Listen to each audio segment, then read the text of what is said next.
আসসালামু আলাইকুম। সংবাদে আপনাদের সবাইকে স্বাগত জানাচ্ছি। আমি ফিরোজ তোহা। শুরুতেই সংবাদ শিরোনাম। বাংলাদেশের সর্বশেষ গুরুত্বপূর্ণ আপডেট সংবাদে আপনাকে স্বাগত। শুরুতেই সংবাদ শিরোনাম, পরে বিস্তারিত। শুরুতেই জানিয়ে দিব, নেত্রকোনায় পৌর কাউন্সিলর গ্রেপ্তার। নেত্রকোনার পৌরসভার ৪ নম্বর ওয়ার্ড কাউন্সিলর এবং আওয়ামী লীগ নেতা ফেরদৌস কবিরকে গ্রেপ্তার করেছে পুলিশ। আজ সন্ধ্যায় শহরের মোক্তারপাড়া এলাকা থেকে তাকে গ্রেপ্তার করা হয়। এরপর জানিয়ে দিব, মানবাধিকার এবং বাকস্বাধীনতা সমুন্নত রাখতে প্রতিশ্রুতিবদ্ধ বাংলাদেশ, বললেন বাংলাদেশের অন্তর্বর্তীকালীন সরকারের প্রধান উপদেষ্টা প্রফেসর ডক্টর মোহাম্মদ ইউনূস। আজ যুক্তরাষ্ট্রের নিউ ইয়র্কে জাতিসংঘের অধিবেশনে যোগ দিতে গিয়ে বিশ্বের বিভিন্ন দেশের নেতাদের সঙ্গে সাক্ষাৎকারে সব কথা বলেন তিনি। এরপর জানিয়ে দিব, পাঠ্যপুস্তক সংশোধন কমিটি ইসলাম বিদ্বেষী ঢাবির 2 শিক্ষককে অপসারণের আলটিমেটাম। দেশে শেখ হাসিনা পালিয়ে যাওয়ার পর ব্যাপক হারে শিক্ষা খাত সংস্কার হচ্ছে। নতুন পাঠ্যপুস্তক সংশোধন করতে 7 জনের কমিটি গঠন করা হয়েছে। এই কমিটিতে 2 জন ইসলাম বিদ্বেষী শিক্ষক রয়েছে। তাদের অপসারণে আলটিমেটাম দিয়েছে সচেতন নাগরিক সমাজ। জানিয়ে দিব, মিরপুর নয়, কানপুরে শেষ সাকিবের ক্যারিয়ার। আওয়ামী লীগের সাবেক এমপি সাকিবুল হাসান তার টেস্টের ক্যারিয়ার থেকে তিনি অবসরের ঘোষণা দিয়েছে। মিরপুর নয়, তার কানপুরেই ক্যারিয়ারের শেষ খেলা হবে। এবারে জানাবো, লেফটেন্যান্ট নির্জনের মা বাবার সঙ্গে দেখা করলেন সেনাপ্রধান। কক্সবাজারের চকরিয়ায় ডাকাতি প্রতিরোধ অভিযানে নিহত লেফটেন্যান্ট তানজিম সারোয়ার নির্জনের বাবা মায়ের সঙ্গে দেখা করেছেন বাংলাদেশ সেনাবাহিনী প্রধান জেনারেল ওয়াকারুজ্জামান। আজ সেনা সদরে এই সাক্ষাতের সময় নির্জনের বাবা মা আবেগ আপ্লুত হয়ে পড়েন এবং হত্যাকাণ্ডে জড়িতদের আইন অনুযায়ী দৃষ্টান্তমূলক শাস্তির দাবি জানান। এবং সর্বশেষ জানিয়ে দিব, স্কুলে ভর্তি এবছরও লটারিতে।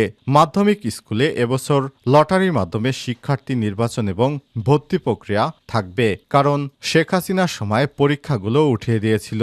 নতুন করে শিক্ষার্থীদের কিভাবে ভর্তি করা যায়, এ কারণে লটারি প্রক্রিয়ার মাধ্যমেই এবছরও ভর্তি থাকবে। আর শিক্ষা মন্ত্রণালয় বিষয়টি জানিয়েছে। প্রিয় দর্শক, এতক্ষণ শুনছিলেন সংবাদ শিরোনাম, এবারে বিস্তারিত। তবে তার আগে বন্ধুরা, অনুরোধ থাকবে এই সংবাদটিতে একটি লাইক দিন। এই চ্যানেলে আপনি নতুন হয়ে থাকলে আমাদের সংবাদটি দেখতে দেখতে চ্যানেলটি সাবস্ক্রাইব করে রাখুন। কমেন্ট করে আপনার মূল্যবান মতামত জানিয়ে দিন বন্ধুরা, আপনি বিশ্বের কোন দেশ থেকে বা বাংলাদেশের কোন স্থান থেকে আমাদের সংবাদটি দেখছেন এবং শুনছেন। এবারে বিস্তারিত। নেত্রকোনায় পৌর কাউন্সিলর গ্রেপ্তার। নেত্রকোনার পৌরসভার 4 নম্বর ওয়ার্ড কাউন্সিলর এবং আওয়ামী লীগ নেতা ফেরদৌস কবির রুমেলকে গ্রেপ্তার করেছে পুলিশ। আজ বৃহস্পতিবার 26শে সেপ্টেম্বর সন্ধ্যায় শহরের মোক্তারপাড়া এলাকা থেকে তাকে গ্রেপ্তার করা হয়। পুলিশ এবং স্থানীয় সূত্র থেকে জানা গেছে, বৈষম্যবিরোধী ছাত্র আন্দোলনে শিক্ষার্থীদের উপর হামলা এবং নাশকতার অভিযোগে নেত্রকোনা মডেল থানায় করা মামলা। এই মামলায় জেলা আওয়ামী লীগের সভাপতি, সাধারণ সম্পাদক ও সাবেক এমপি ও পৌর চেয়ারম্যানকে আসামি করা হয়েছে। ওই মামলায় ফেরদৌস কবির রুমেলকে গ্রেপ্তার করা হয়। তার বিরুদ্ধে এলাকায় চাঁদাবাজি সহ বেশ কয়েকটি অভিযোগ রয়েছে। নেত্রকোনার মডেল থানার ভারপ্রাপ্ত কর্মকর্তা ওসি কাজী শাহনেজ বলেছেন, নাশকতা মামলায় কাউন্সিলর রুমেলকে গ্রেপ্তার করা হয়েছে। তাকে আদালতে পাঠানোর প্রক্রিয়া চলছে। মানবাধিকার এবং বাকস্বাধীনতা সমুন্নত রাখতে প্রতিশ্রুতিবদ্ধ বাংলাদেশ, বললেন প্রধান উপদেষ্টা। প্রধান উপদেষ্টা অধ্যাপক ডক্টর মোহাম্মদ ইউনূস বলেছেন, তার সরকার দেশের মানবাধিকার বাকস্বাধীনতা সমুন্নত রাখতে প্রতিশ্রুতিবদ্ধ।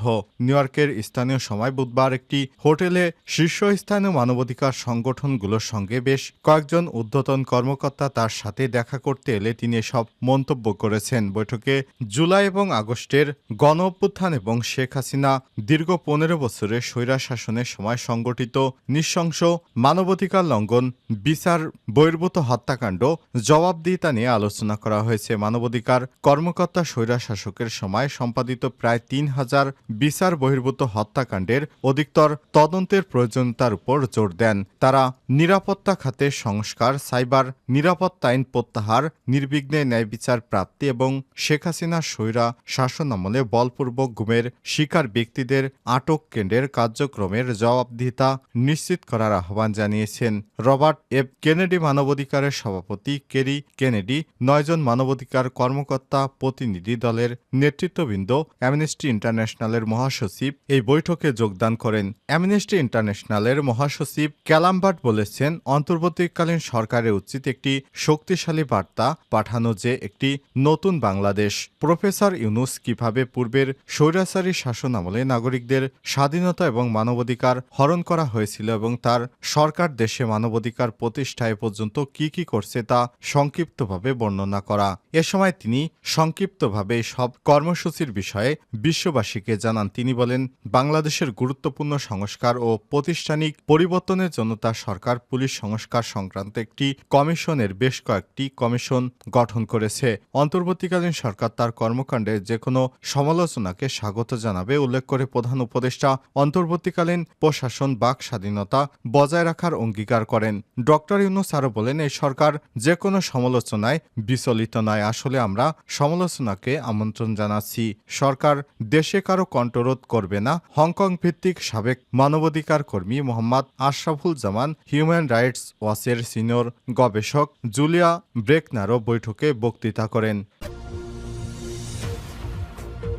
পাঠ্যপুস্তক সংশোধন কমিটি ইসলাম বিদ্বেষী ঢাবির 2 শিক্ষককে অপসারণের আলটিমেটাম। পাঠ্যপুস্তক সংশোধন কমিটি থেকে ইসলাম বিদ্বেষী 2 সদস্য অপসারণ এবং ইসলামিক স্কলার অন্তর্ভুক্তির দাবিতে জাতীয় প্রেস ক্লাবের সামনে মানববন্ধন অনুষ্ঠিত হয়েছে। বৃহস্পতিবার দুপুরে সচেতন নাগরিক সমাজ আয়োজিত এই কর্মসূচি পালিত হয়। মানববন্ধনে আমাদের সন্তানদের গিনিপিগ বানানো চলবে না, যৌন শিক্ষা পরিবার দেবে, স্কুল না। পাঠ্যপুস্তক সমন্বয়ক কমিটি ইসলাম বিদ্বেষী কেন? পাঠ্যপুস্তকে পশ্চিমা বিকৃত মতবাদ ঢোকানো যাবে না।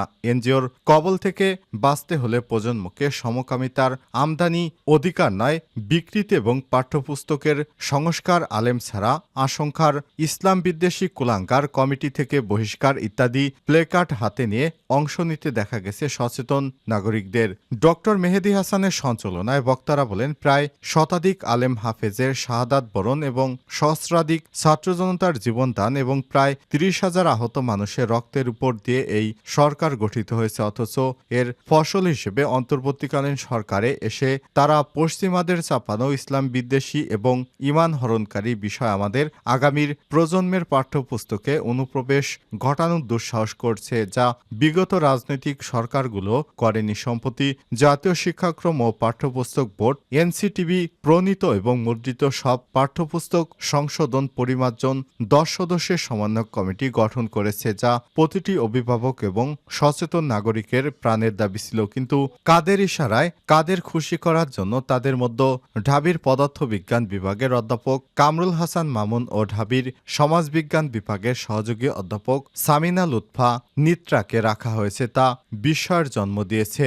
তারা আরও বলেন, অধ্যাপক মামুন বিগত দিনগুলোতে তার ক্লাসে এবং সামাজিক মাধ্যমে সামাজিক ও ধর্মীয় মূল্যবোধ বিদ্বেষী নানা বক্তব্য দেয় একজন চরম ধর্মবিদ্বেষী লোক। এদিন সামিনা লুৎফা বলেন, বাংলাদেশের প্রচলিত আইন এদেশের সব ধর্মের মানুষের মূল্যবোধ পরিপন্থী, সমকামিতা এবং লিঙ্গ স্বাধীনতার নামে বিকৃত মতবাদের সক্রিয় কর্মী। বক্তারা আলটিমেটাম দিয়ে বলেন, আগামী 7 দিনের মধ্যে পাঠ্যপুস্তক সংশোধন কমিটি থেকে এই 2 জনকে বহিষ্কার এবং দেশপ্রেমীয় বিশেষজ্ঞ আলেম স্কলারদেরকে অন্তর্ভুক্ত না করলে এনসিটিবি ঘেরাও সহ কঠোর কর্মসূচি ঘোষণা করা হবে। মিরপুর 9 কানপুরে শেষ সাকিবের ক্যারিয়ার। যারা চরমভাবে ঘৃণা করেন সাকিবুল হাসানের অবসর ঘোষণা হয়তো তাদের চোখে জল, কারণ তিনি যে দেশের ক্রিকেটের পোস্টার বয়, বাংলাদেশের একজন ক্রিকেটার যে বিশ্বমঞ্চে দাপট দেখাতে পারেন তা সর্বপ্রথম করে দেখেছেন তিনি। তবে শেষটা যে হতাশা, যে ক্রিকেটার গোটা বিশ্বের কাছে পরিচিত করেছেন এই দেশটাকে, দেশের ক্রিকেটকে, সেই সাকিব নিরাপত্তা চান দেশের মাটিতে বিদায়ী টেস্ট খেলতে। একটা ক্রিকেটারের কাছে এর চেয়ে বড় আক্ষেপ আর কি হতে পারে। কেবল আওয়ামী লীগের রাজনীতির সঙ্গে যুক্ত হয় সাকিবকে পড়তে হয়েছে নিরাপত্তাহীনতায়। হত্যা মামলায় আসামি হওয়ার সংখ্যা জেগেছে। দেশে ফিরলে হতে পারেন গ্রেপ্তার। চট্টগ্রাম টেস্ট ক্যারিয়ার শুরু সাকিবের শেষ করতে চান মিরপুরে। কানপুরে শুক্রবার ২৭শে সেপ্টেম্বর ভারতের বিপক্ষে সিরিজের দ্বিতীয় এবং শেষ টেস্ট খেলবে বাংলাদেশ। এর আগে সংবাদ সম্মেলনে এসে সাকিব বলেন, যেটা মনে হয়েছে সামনে হোম সিরিজ আমার শেষ সিরিজ হবে। এভাবে ফারুক ভাই, বিসিবির সভাপতি এবং নির্বাচকদের সঙ্গে কথা হয়েছে। মিরপুর টেস্ট অক্টোবরে দক্ষিণ আফ্রিকার বিপক্ষে হবে আমার শেষ টেস্ট, বিশেষ করে টেস্টে। গত ৫ই আগস্ট আওয়ামী লীগ সরকার পতনের পর দেশে ফেরেননি সাকিব। সে সময় কানাডায় টি-20 লিগ খেলছিলেন তিনি। সেখান থেকে দলের সঙ্গে যোগ দিয়ে খেলেন পাকিস্তানের বিপক্ষে ২ টেস্ট।